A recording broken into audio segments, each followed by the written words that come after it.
Assalamualaikum warahmatullahi wabarakatuh.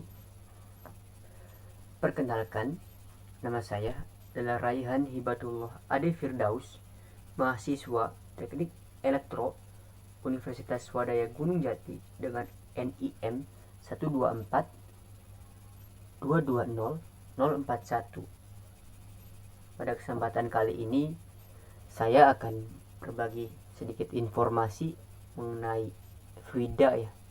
Ini adalah salah satu tugas dari mata kuliah Fisika Dasar dengan dosen pengampu Ibu Rindi Wulandari SST MSI. Saya mengambil beberapa sumber ya untuk jadikan referensi di sini. Fluida. Saya akan membawakan beberapa submateri di sini. Fluida, ada fluida statis, fluida dinamis. Di dalam fluida statis ada sifat-sifat zat cair, massa jenis, tekanan, dan tekanan hidrostatis, hukum Pascal, hukum Archimedes. Kemudian di dalam fluida dinamis ada laju aliran fluida, debit aliran, persamaan kontinuitas, dan hukum Bernoulli. Fluida didefinisikan sebagai suatu zat yang bisa mengalami perubahan bentuk secara kontinu atau terus-menerus apabila terkena tekanan atau gaya geser, walaupun relatif kecil atau biasa disebut zat mengalir. Fluida bisa berbentuk zat cair atau zat gas. Kemudian jenis fluida. Pertama, fluida statis adalah zat gas atau zat cair yang diam. Contohnya adalah air di dalam gelas. Kemudian yang kedua, fluida dinamis adalah zat gas atau zat cair yang bergerak dan memiliki kecepatan tertentu. Contoh fluida dinamis adalah air yang keluar dari ember yang bocor. Kemudian selanjutnya fluida statis ya, kita masuk bab fluida statis. Ada sifat-sifat zat cair. Beberapa sifat di sini saya membawakan 4 ya. Kemudian ada pertama adalah zat cair dapat berubah bentuk bergantung dari wadah penampungnya. Kemudian permukaan zat cair selalu mendatar. Zat cair mengalir dari tempat tinggi ke tempat yang rendah. Selanjutnya adalah zat cair menempati ruang dan mempunyai massa. Ini adalah massa jenis. Massa jenis adalah massa fluida per satuan volume. Untuk fluida yang memiliki volume kecil, massa jenis didefinisikan sebagai P kecil sama dengan M per V, di mana P massa jenis zat, M massa zat, V sama dengan volume zat. Dengan massa fluida ya, volume fluida, dan P massa jenis fluida. Ini adalah tabel massa jenis beberapa fluida ya. Ada air dengan massa jenisnya air laut, air raksa, alkohol, bensin, udara, helium, karbon dioksida, uap air, asam asetat, dan aseton. Ini adalah contoh soal dari massa jenis ya. Suatu balok berbahan kuningan memiliki panjang 8 cm, lebar 5 cm, dan tinggi 2,5 cm. Jika diketahui massa jenis balok kuningan tersebut adalah 8.400 kg per meter kubik, tentukan massa balok tersebut. Di sini ketahui P sama dengan 8 cm atau 0,08 meter, L 5 cm atau 0,05 meter, T sama dengan 2,5 cm atau 0,025 meter, dan P 8.400 kg ya per meter kubik. Ditanyakannya M, di mana volume balok P kali L kali T atau 0,08 dikali 0,05 dikali 0,025. Hasilnya adalah 0,0001 meter kubik. Rumus di sini ada P sama dengan M per V, di mana P kita ketahui 8.400, M-nya belum diketahui, kemudian V-nya 0,0001. Jadi M adalah 8.400 dikali 0,0001 sama dengan hasilnya adalah 0,84 kg massa balok tersebut ya. Selanjutnya adalah tekanan dan tekanan hidrostatis. Tekanan sendiri didefinisikan sebagai gaya yang bekerja pada suatu permukaan tiap satuan luas permukaan. Tekanan bergantung pada besarnya daya. Semakin besar dayanya, semakin besar juga tekanannya. Rumus dari tekanan sendiri adalah P sama dengan F per A, di mana P adalah tekanan pada suatu permukaan F adalah gaya tekan, dan A adalah luas bidang tekan. Kemudian ada tekanan hidrostatis. Sifat menarik yang dimiliki zat cair statis adalah adanya tekanan yang dilakukan pada benda yang dicelupkan ke dalam zat cair tersebut. Tekanan tersebut muncul karena benda menahan berat zat cair di atasnya. Makin dalam posisi benda, maka makin tebal zat cair di atas benda tersebut yang harus ditahan, sehingga makin besar tekanan yang dirasakan benda. Tekanan jenis ini dinamakan tekanan hidrostatis, tekanan oleh zat cair yang diam ya. Tekanan hidrostatis ini rumusnya adalah P sama dengan P kecil dikali G dikali H ya, dimana P besar tekanan hidrostatis, G percepatan gravitasi, H kedalaman, P massa jenis cairan. Selanjutnya adalah contoh soal tekanan hidrostatis. Sebuah kolam renang memiliki kedalaman 5 meter. Berapa tekanan hidrostatis pada dasar kolam jika diketahui ya? P airnya 1000 kg per meter kubik, G sama dengan 10 meter per second persegi ya. Sini diketahuinya 1000 dikali G nya 10 dikali H 5. Hasilnya adalah 50.000 Newton per meter persegi ya. Kemudian selanjutnya adalah hukum Pascal. Bunyi hukum Pascal adalah tekanan yang diberikan pada zat cair dalam ruang tertutup diteruskan ke segala arah dengan sama besar. Hukum Pascal merupakan hukum fisika fluida yang menjelaskan bahwa tekanan yang diberikan pada fluida statis akan diteruskan ke segala arah dengan tekanan yang sama kuat. Salah satu aplikasi utama hukum Pascal adalah pembuatan dongkrak hidrolik atau penggerak hidrolik lainnya. Keuntungan dongkrak atau penggerak hidrolik adalah hanya dengan gaya kecil kita sanggup menggerakkan benda yang masanya sangat besar ya. Sini rumus dari hukum Pascal adalah F1 per A1 sama dengan F2 per A2, di mana F1 gaya tekan pada penampung kecil, A1 adalah luas penampung kecil, F2 gaya tekan pada penampang besar, A2 adalah luas penampang besar. Selanjutnya adalah contoh soal dari hukum Pascal. Sebuah pompa hidrolik memiliki luas penampang kecil sebesar 0,2 meter persegi dan penampang besar 0,8 meter persegi. Apabila pada penampang besar diberikan beban sebesar 500 Newton, berapa gaya minimal yang harus diberikan pada penampang kecil agar beban tersebut dapat terangkat? Sini diketahui A1 adalah 0,2 meter persegi, A2 0,8 meter persegi, F2 dari 500 Newton. Ditanyakan F1 ya. Dengan rumus F1 per A2 F1 per A1 sama dengan F2 per A2. Cuma diketahui di sini hasilnya adalah 125 Newton ya, gaya minimal yang diberikan. Kemudian yang selanjutnya adalah hukum Archimedes. Gaya Archimedes adalah gaya yang angkat ke atas pada suatu benda jika dimasukkan ke dalam fluida, zat cair atau gas ya. Gaya Archimedes ini ditemukan oleh seorang ilmuwan Yunani yang bernama sama, yaitu Archimedes. Penemuannya ini kemudian menjadi hukum yang berlaku di bidang fisika. Hingga saat ini yang kita kenal sebagai sebutan hukum Archimedes. Hukum Archimedes menjelaskan hubungan antara gaya berat dan gaya ke atas atau gaya apung pada suatu benda jika dimasukkan ke dalam fluida. Akibat adanya gaya angkat ke atas atau gaya apung, benda yang ada di dalam fluida beratnya akan berkurang.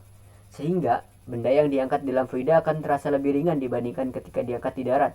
Bunyi hukum Archimedes yaitu suatu benda yang dicelupkan sebagian atau seluruhnya ke dalam fluida akan mengalami gaya ke atas yang besarnya sama dengan berat fluida yang dipindahkan oleh benda tersebut.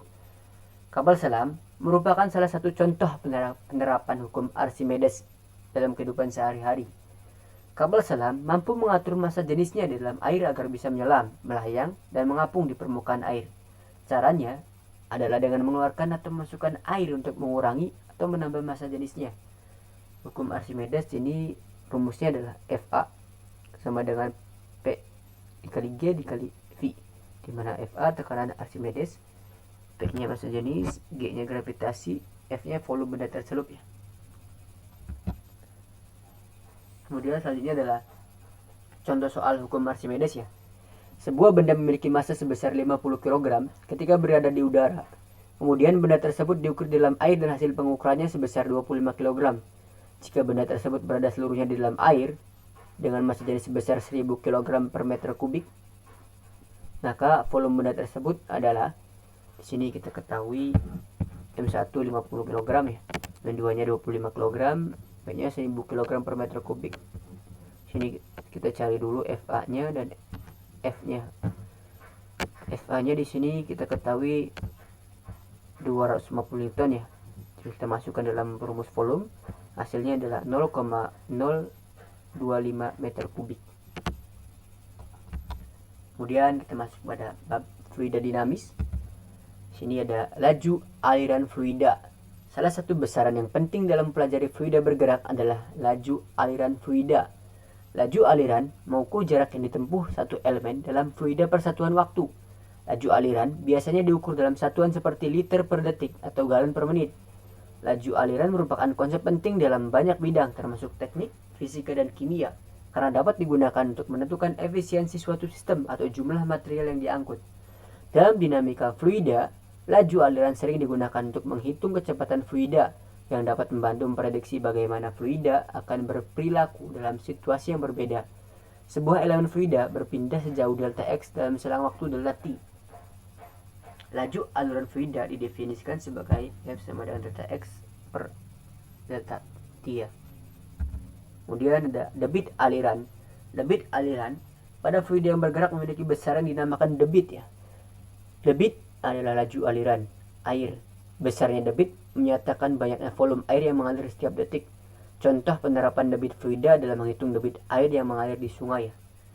Debit aliran ini memiliki fungsi ya, dimana Q sama dengan F per T atau A dikali S per T atau A dikali V, mana Q adalah debit fluida, A luas penampang alir fluida, S jarak tempuh gerak fluida, V kecepatan alir fluida, dan T adalah waktu ya. Ini adalah contoh soal debit aliran, di mana Rana sedang bermain selang air di belakang rumahnya. Selang tersebut memiliki diameter 4 cm dan mengalirkan air dengan debit 5 liter per detik. Berapakah kelajuan air pada selang tersebut? Sudah diketahui ya, Q sama dengan 5 liter per second. Kemudian ukuran penampungnya D sama dengan 4 cm atau 2 R nya 2 cm ya.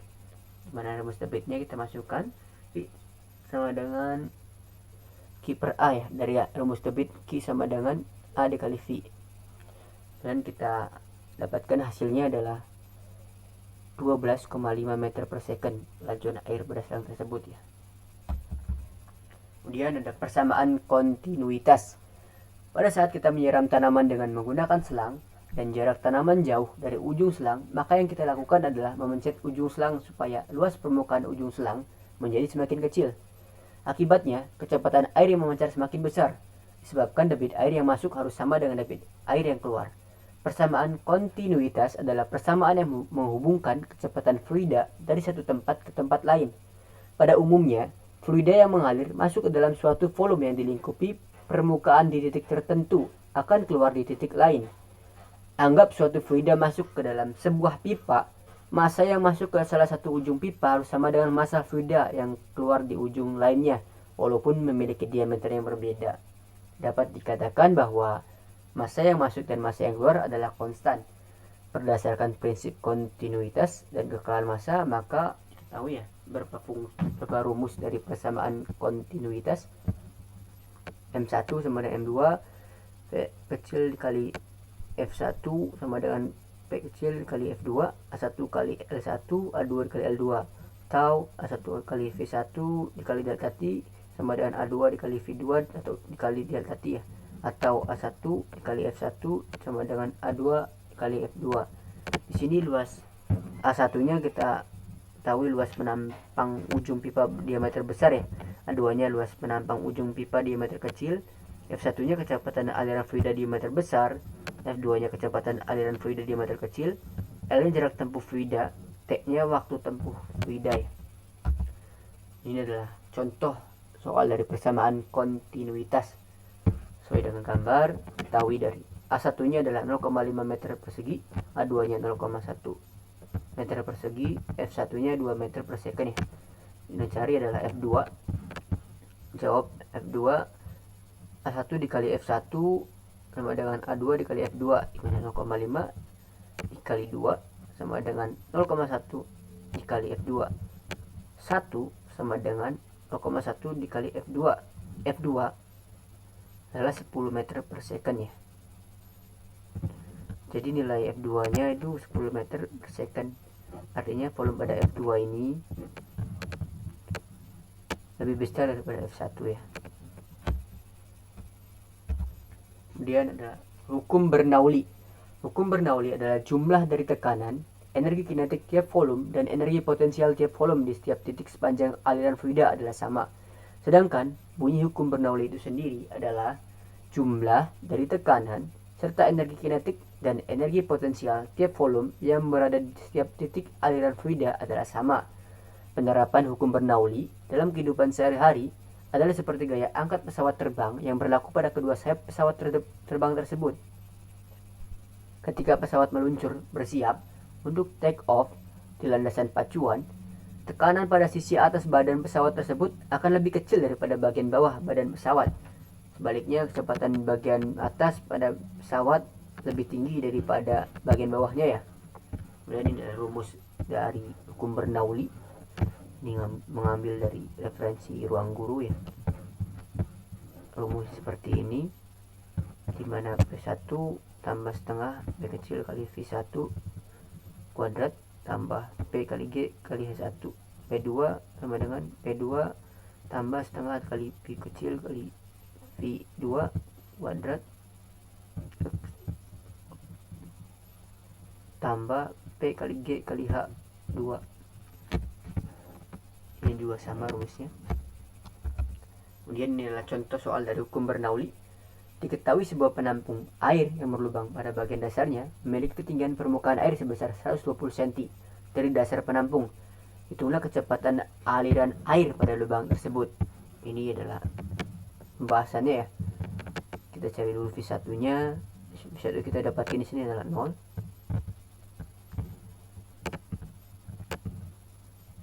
H1 120, G sama dengan 10, P air 100 ya. Nah, kita masukkan dalam rumus yang kedua ini. P1 tambah setengah P V1 kuadrat ya, tambah P kali G kali H1 sama dengan P2 plus setengah P kali V2 kuadrat tambah P kali G kali H2. Hasilnya di sini adalah F2 sama dengan 4,89 meter per second ya. Jadi kecepatan alirannya air itu adalah 4,89 meter kubik meter per second. Oke, ini adalah salah satu kata motivasi ya. Tetap semangat, jadilah manusia yang mewujudkan mimpi. Jangan jadi manusia yang hanya bisa bermimpi. Semangat.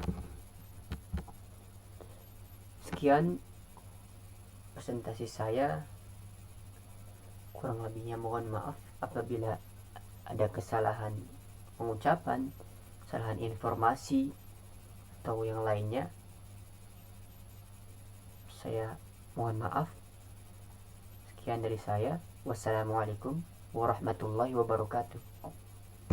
Terima kasih.